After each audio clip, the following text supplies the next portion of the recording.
Apart from this, I will tell you something about Shivam classes first.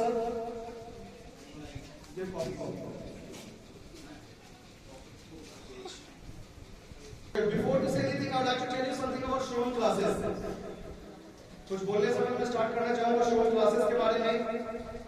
आज से लगभग 1.5 साल पहले मैंने इस इंस्टीट्यूट को स्टार्ट किया था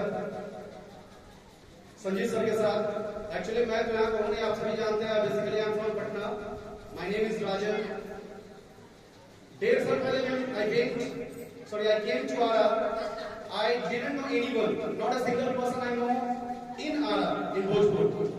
When I reached here, जब मैं यहाँ पे आया तो मुझे एक भी इंसान से ना दोस्ती ना पहचान ना कुछ भी नहीं। और आज आपको यहाँ बैठे मुझे दिख रहे हैं, इस 1.5 साल में मुझे पता चल रहा है कि ऑलमोस्ट जितने भी लोग यहाँ पे अवेलेबल हैं, कम से कम मेरा नाम या शिवम क्लासेस का नाम सब जान गया होंगे। आरा में आने पर शुरू के 2-3 महीने काफी मसलायत थे क्योंकि because I don't know anyone, और it's very interesting for me कि मैं करूं क्या। After couple of months I met mister Sanjeet, he is the director of Shivam classes. He came, I came to him and asked for institute. Shivam classes पहले से चल रहा था ऑलरेडी, ये मैंने स्टार्ट नहीं किया है, ये मेरा स्टार्ट किया हुआ नहीं है, ये सर का स्टार्ट किया हुआ है। शिवम इनके बेटे का नाम है और उन्हीं के नाम इंस्टीट्यूट चलता है शिवम क्लासेस। बहुत सारे लोग हमसे पूछते हैं सर ये शिवम कौन है, आपने शिवम क्लासेस क्यों नाम रखा है? तो शायद आज वो जवाब आपको मिल गया होगा कि शिवम संजीत सर का जो बेटा है उनका नाम है और उन्हीं के नाम इंस्टीट्यूट चलता है। इन आरा one thing I would like to tell you, everything is good, but in the comparison of other cities, एक चीज मुझे पसंद नहीं आती यहाँ की, और खासतौर पर स्टूडेंट्स में, वो सीधा सीधा है लैक ऑफ डिसिप्लिन। डिसिप्लिन की कमी दिखती है, क्लियर। आप बहुत सारे, मैंने कई सिटीज में ऐसे पढ़ाया, मैं पहले आपको बता दूं, मैंने 3-4 बिहार के अलग-अलग सिटीज में पढ़ाया है, जैसे Patna, Muzaffarpur, Motihari and the fourth one is here Muzaffarpur, sorry ये आरा, भोजपुर। अगर मैं सबकी तुलना करूं अमंग ऑल ऑफ देम, तो यहाँ की डिसिप्लिन सबसे ज्यादा खराब है। मैं ये नहीं कह रहा हूं कि आप पढ़ने में कमजोर हो, मैं ये कह रहा हूं डिसिप्लिन नहीं है। आपको अभी तक ये नहीं पता है कि पढ़ना कैसे है।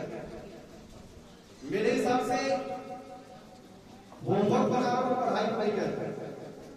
आज शायद आप लोगों को ध्यान हो, आप पढ़ना किसे कहते हैं कि घर पे जाते हैं, डायरी निकालते हैं, स्कूल में जो होमवर्क मिल गया है उसको आपने बना लिया और उसको आप बोलते हैं कि मैंने 2 घंटे पढ़ लिया, 3 घंटे पढ़ लिया, 3 घंटा से पढ़ा है। डू थिंक कि होमवर्क बनाने को पढ़ना कहते हैं? लेकिन ऑलमोस्ट यहाँ के स्टूडेंट के दिमाग में यही है कि पढ़ना मतलब होमवर्क कंप्लीट कर लिया, पढ़ लिया नहीं। पढ़ना उसको कहेंगे जो क्लास में आपको पढ़ाया गया, चाहे यहाँ, चाहे स्कूल में, कॉलेज में, कुछ कॉलेज के स्टूडेंट्स भी हमारे पास है। आपको जो चैप्टर्स पढ़ाए गए उस चैप्टर्स को रिवाइज कीजिए, उसको पढ़ना बोलते हैं।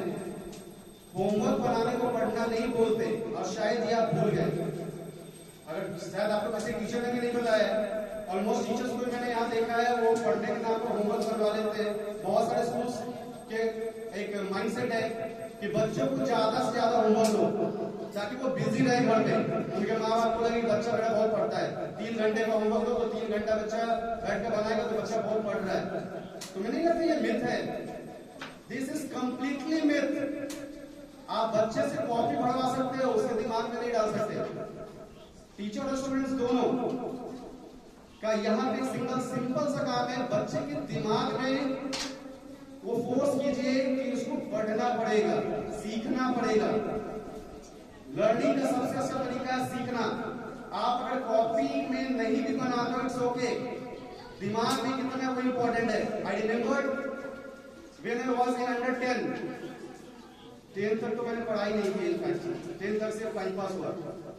आफ्टर 10, अगर मैं 10 की बात करूं तो मुझे खुद समझ में नहीं आता था कि पढ़ना क्या है। I have 3 little sisters at my home. I was the youngest one at my home. और जब भी मैं घर के स्कूल से जाता था, बड़ी दीदी आती थी, एक हाथ मारती थी, पढ़ता नहीं है पर थोड़ी देर के बाद सेकंड नंबर वाले सिस्टर घूम के आ रही है, वो भी एक हाथ मार रही है, पढ़ता कहीं नहीं है। द थर्ड वन, जो सिर्फ मेरे से 1.5-2 साल बड़ी है, वो भी अपना हाथ साफ कर लेते थे। स्कूल में तो कुटाते ही रहता था, उसका तो घर कुटाई नहीं था कुछ। Next the fourth number, mother, पढ़ता कहीं नहीं है, फिर से। और लास्ट में at the last father. It means treatment के साथ प्रवचन भी दोनों मिलते हैं। आप लोग समझ रहे होंगे कि प्रवचन किसको, ट्रीटमेंट किसको कह रहा हूं। तो यहाँ पे मेरे साथ दिक्कत क्या थी, 10 तक मुझे ये समझ में नहीं आता था कि पढ़ना क्या है, क्योंकि स्कूल में जो पढ़ाया जाता था मुझे समझ में आता नहीं था। I was very weak student under 10, very weak. और मुझे कुछ नहीं याद, 8th क्लास में मुझे याद है अलजेब्रा में मुझे 2 नंबर आए, और मैं 2 नंबर में बड़ा खुश था कि टुडे आई गॉट 2 मार्क्स, क्योंकि उससे पहले मुझे 0 आए थे।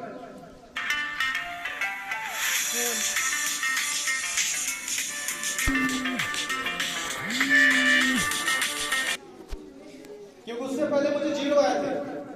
And then my sister came to my institute, और मेरे टीचर को उसने कंप्लेन की इस लड़के को 2 नंबर आए हैं और ये लड़का